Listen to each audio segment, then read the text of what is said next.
নমস্কার বন্ধুরা, চলে এসেছি আবারও একটি নতুন রান্নার ভিডিও নিয়ে। আজকে দুপুরে এই গরমের মধ্যে বানিয়েছিলাম চারাপোনা মাছ দিয়ে ডাঁটার ঝোল।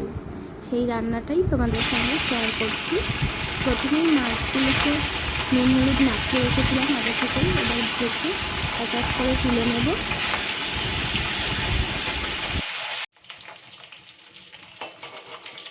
মাছগুলো ভাজা হয়ে গেছে, এবার তুলে নিচ্ছি এক এক করে।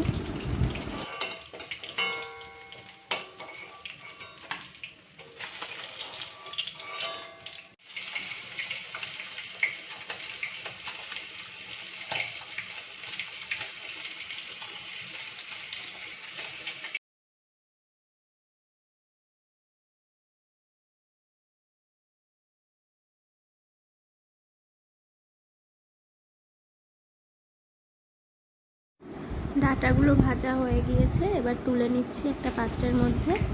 এরপর কড়াতে সেই তেলের মধ্যেই সামান্য পরিমাণ জিরা ফোড়নে দিয়ে তার মধ্যেই আলুগুলো দিয়ে একটু নাড়াচাড়া করে ভেজে নেব। সঙ্গে কাঁচা টমেটোটাও দিয়ে দেব।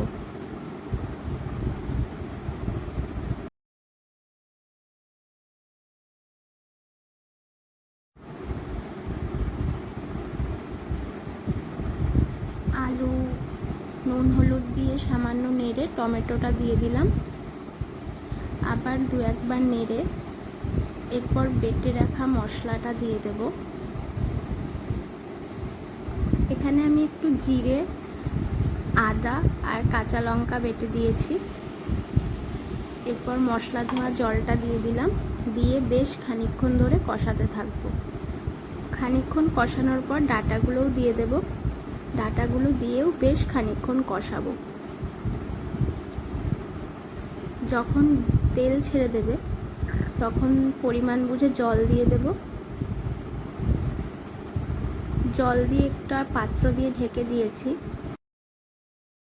এরপর ঢাকা খুলে দেখে নিলাম আলুগুলো সেদ্ধ হয়েছে কিনা।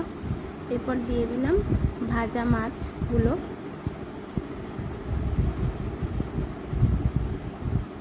দিয়ে খানিকক্ষণ নাড়াচাড়া করে ফুটিয়ে নামিয়ে নিলেই গরমের দুপুরে পাতলা মাছের ঝোল তৈরি। তোমাদের যদি আমার ভিডিওটা ভালো লেগে থাকে চ্যানেলটিকে অবশ্যই সাবস্ক্রাইব করো এবং লাইক শেয়ার করতে ভুলো না। আজ তবে আসি, দেখা হচ্ছে আবারও একটি অন্য ভিডিও নিয়ে।